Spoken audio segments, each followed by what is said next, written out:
हाँ तो बेटा जाओ यहाँ पर देख लेते हैं बना COD और BOD का क्या मतलब होता है, क्या होता है, इसको कैसे अपन मेज़र करते हैं। ठीक है, तो COD क्या होता है आपका, measure the amount of oxygen required to chemically oxidise the organic matter present in water. अब देखो यहाँ पर इस लाइन का मतलब क्या लगा जाता है आपको, COD का एक सिंपल सा मतलब COD क्या होती है, वाटर के अंदर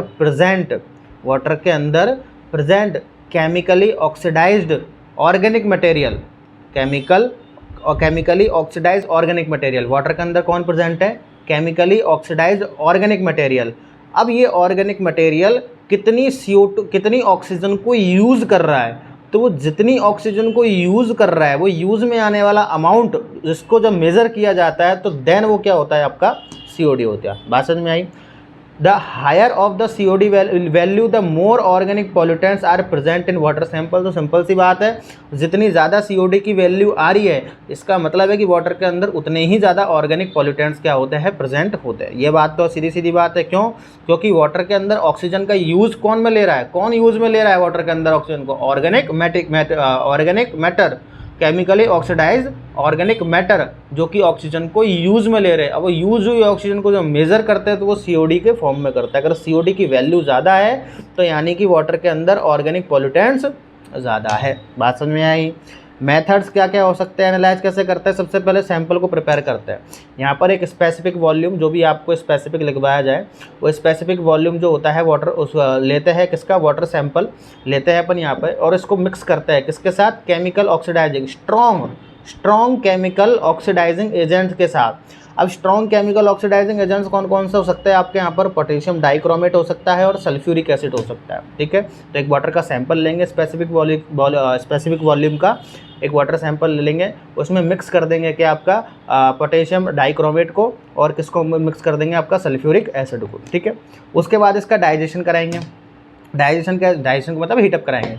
डाइजेशन का मतलब क्या है, इसको हाई टेम्परेचर पे कराएंगे हीट। यूजुअली हाई टेम्परेचर कितना होता है आपका 150 डिग्री सेंटीग्रेड, 150 डिग्री सेल्सियस होता है, 150 degree Celsius for specific time, एक स्पेसिफिक टाइम 2 घंटे के लिए। यानी कि जो मिक्सचर बना इसको 2 घंटे के लिए 150 डिग्री सेल्सियस पे क्या करवा देंगे, हीट करवा देंगे। अब हीट करने पर क्या होगा, ये ऑक्सीडाइजिंग एजेंट जो होंगे वो केमिकली ब्रेक डाउन करेंगे। ये ऑक्सीडाइजिंग एजेंट जो होंगे वो ऑर्गेनिक मैटर्स क्या करेंगे, ब्रेक डाउन करेंगे। फिर क्या होगा, इसका टाइट्रेशन करवा देंगे कॉलोरीमेट्रिक मेजरमेंट से। क्या कि आफ्टर डाइजेशन यानी कि इस प्रोसेस के बाद जो amount of oxidising agent consume it determine, यानी कि जितना ऑक्सीडाइजिंग एजेंट अपन का जो बचा है इसको अपन क्या कर लेंगे, इसका टाइट्रेशन करवाएंगे और इसमें ऐड करेंगे केमिकल सॉल्यूशन को। कब तक केमिकल सॉल्यूशन को ऐड करते जाएंगे, तब तक कि इसका कलर चेंज नहीं हो जाता। और जिस पॉइंट पर कलर चेंज हुआ उस पॉइंट के पर रीडिंग लेंगे, स्पेक्ट्रोफोटोमीटर में अपन चेक करेंगे कि क्या इसकी वैल्यू जानी चाहिए, उसके हिसाब से अपन को मिल जाएगा।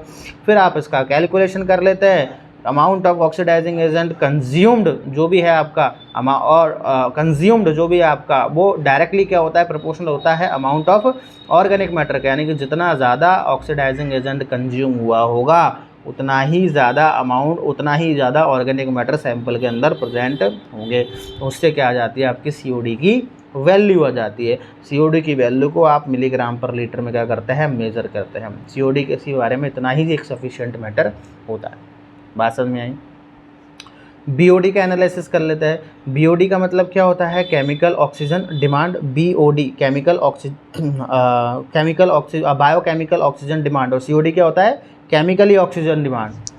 COD क्या होता है, केमिकली ऑक्सीजन डिमांड, और BOD क्या होता है, बायोकेमिकली ऑक्सीजन डिमांड। अब बायोकेमिकल ऑक्सीजन डिमांड में क्या होता है, वाटर के अंदर प्रेजेंट माइक्रो ऑर्गेनिज्म, ये माइक्रो ऑर्गेनिज्म क्या करते हैं, वाटर के अंदर प्रेजेंट ऑर्गेनिक मैटर को ब्रेक डाउन करते हैं। अब ऑर्गेनिक मैटर को ब्रेक डाउन करने के लिए माइक्रो ऑर्गेनिज्म को किसकी रिक्वायरमेंट पड़ेगी, ऑक्सीजन की। तो जितनी रिक्वायरमेंट ऑक्सीजन की वाटर के अंदर हो रही है, किसको, माइक्रो ऑर्गेनिज्म को, क्यों, ब्रेक डाउन करने के लिए, ऑर्गेनिक मैटर को तोड़ने के लिए, तो वो जो ऑक्सीजन की वैल्यू है वो BOD में मेजर होती है। ये माइक्रो ऑर्गेनिज्म आपके बैक्टीरिया वगैरह ही हो सकते हैं। यानी कि अगर हाई वैल्यू है किसकी, BOD की, यानी कि बीओडी बॉडी का वाटर के अंदर अगर ज़्यादा है तो ऑर्गेनिक पॉल्यूटेंट्स क्या है वाटर के अंदर ज़्यादा है। क्यों? क्योंकि जितने ज़्यादा ऑर्गेनिक पॉल्यूटेंट्स होंगे उतने ही ज़्यादा माइक्रो ऑर्गेनिज्म ऑक्सीजन को कंज्यूम करेंगे और ऑर्गेनिक मैटर्स को ब्रेक डाउन करेंगे। बात समझ में आ रही है? अब मेथड्स क्या क्या हो सकते हैं इसके? सबसे पहले सैंपल प्रिपेयर किया जाता है, एक स्पेसिफिक वॉल्यूम लिया जाता है वाटर सैंपल का एक वॉल्यूम लेकर के इसमें एक न्यूट्रिएंट सॉल्यूशन को ऐड किया जाता है। अच्छा, न्यूट्रिएंट सॉल्यूशन ऐड क्यों कर रहे हैं? क्योंकि जो माइक्रो ऑर्गेनिजम्स है यानी कि बैक्टीरिया वगैरह उनको ग्रोथ करवाने के लिए न्यूट्रिशन सॉल्यूशन यहाँ पर ऐड करते हैं, containing essential nutrition bacterial growth. तो बैक्टीरिया की ग्रोथ करवाने के लिए यहाँ पर एसेंशियल न्यूट्रिशन ऐड करते हैं। एंड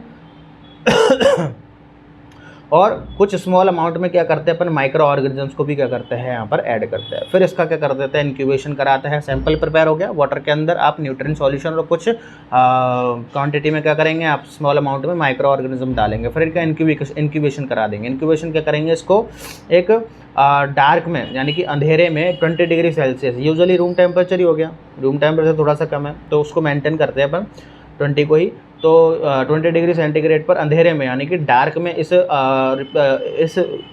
सॉल्यूशन को रख देते हैं 5 से 7 दिनों के लिए। अगर 5 दिनों के लिए रख ले तो उसको BOD 5 बोलते हैं, इसकी वैल्यू अलग आएगी।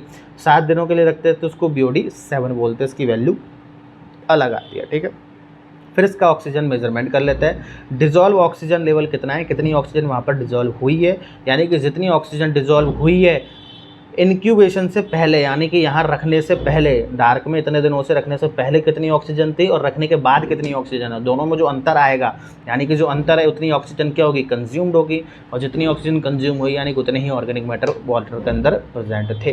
फिर इसकी क्या कर लेंगे, आप कैलकुलेशन कर लेंगे, वही मिलीग्राम पर लीटर ये आप पढ़ोगे और ये भी आप पढ़ोगे, दोनों के बीच में क्या क्या इंपॉर्टेंट चीज़ें है। ठीक है, मैं इसको इस जगह पर यहाँ पर रोक देता हूँ। अगले टॉपिक के साथ अपन नेक्स्ट वीडियो में मिलेंगे। ठीक है, तब तक के लिए इसको अच्छे से पढ़ना।